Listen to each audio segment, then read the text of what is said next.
Hey, today I'm talking about 3 late 1950s horror movies, all directed by Terence Fisher and all starring Peter Cushing, while featuring Christopher Lee as the iconic monsters.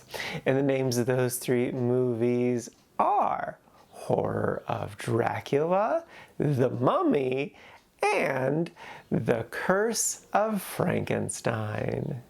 First up is Horror of Dracula. This is a 1958 film, and the basic premise is it is a loose, very condensed adaptation of the original novel. I haven't read the novel, but I know the general outline. It shortens it, kind of mixes some characters around a little bit, but does the same sort of vibe. So essentially, Peter Cushing plays Dr. Van Helsing, who knows about vampires and is tracking down Count Dracula. A colleague of his gets murdered, so that leads him right to Dracula, but then some shenanigans ensue. And it's great. I loved everything about this movie. It's just so spectacular. The story was super interesting and engaging. The characters were so complex and fascinating. There's a lot of women in this, and they have a lot of depth. It honestly felt like the writer actually respected women, which is like, it's the 1950s, it can be really hit or miss. And so that was just in and of itself very refreshing. And then like the big action set piece at the end was so fun and had some really incredible effects. There's some cool images that are just kind of burned into my brain that I just absolutely love. And like, yeah, no, the whole time I was just glued to the screen, eagerly anticipating whatever was about to happen. It was just so much fun, such great performances. This movie was just everything I wanted it to be and so much more. I couldn't have asked for a better experience. I have not read the original novel, so like if you are a big fan of that, I'm not sure if the changes will negatively affect your experience of the movie, but I think if you're just a casual fan of Dracula, or if you're a fan of horror in general, you're gonna crazy love this movie. There's just so much about it that's just good, delicious storytelling stuff that fills the soul just right. So yeah, no, I crazy love this movie and would wholeheartedly recommend it.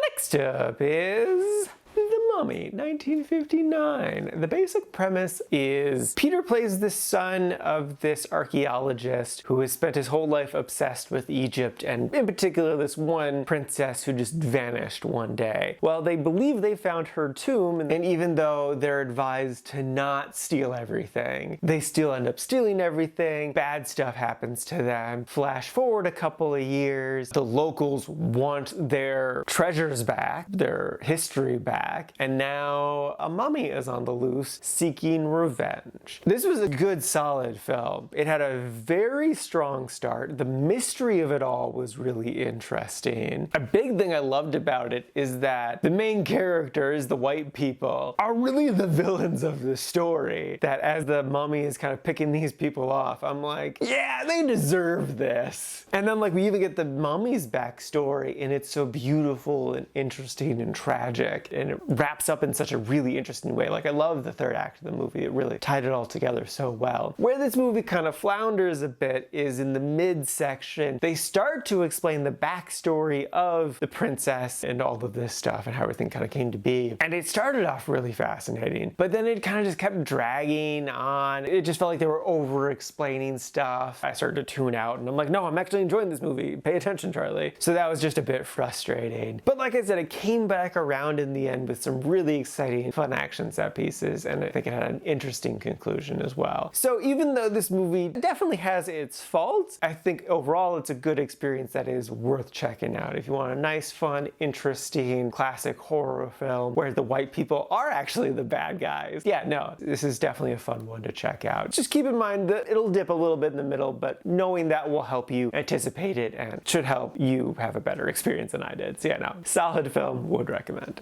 And lastly is The Curse of Frankenstein. This is a 1957 film, and it again is just a very bare bones version of the novel. I again haven't read the novel, but I know the general outline. It's just a very condensed version of it. But if you're unfamiliar, Victor Frankenstein is really obsessed with creating life, and so he eventually ends up creating a monster, but then regrets that choice. And yeah, I liked it. I thought it was fine. It didn't really do a whole lot for me emotionally. I really didn't connect to the characters, the performances. The performances weren't bad by any means, but it didn't really invoke anything within me, so it was kind of hard to care at times. And then like Dr. Frankenstein has a mentor character, Paul, who is along for the ride and like eagerly doing all of this mad scientist stuff for a bit, and then he suddenly turns against Victor, which felt very sudden and unmotivated. Like, yes, Victor is doing some unethical stuff, and there is good reason to be against him. He is the true monster of the story. But it felt like we missed a really important beat to see Paul turning, instead of just Paul being like,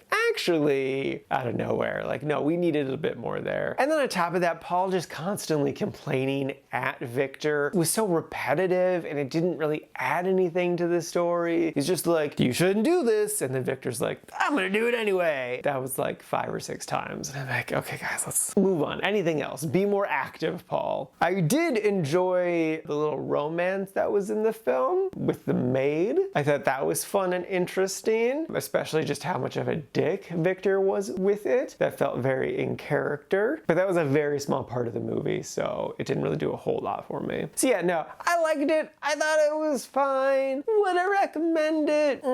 If you're a big fan of Frankenstein, yeah, I think it's worth checking out. This did kick off a whole franchise, and it's definitely an important film to the history of Frankenstein in cinema. But if you're just more of a horror fan in general, or just a regular movie lover, unless there's something about it that really is pulling you to watch it, I think it's a safe one to skip. Like, it's okay. It's not a bad experience if you give it a watch, but this isn't a must-watch by any means. So yeah, no, it's an alright little film that I only cautiously recommend.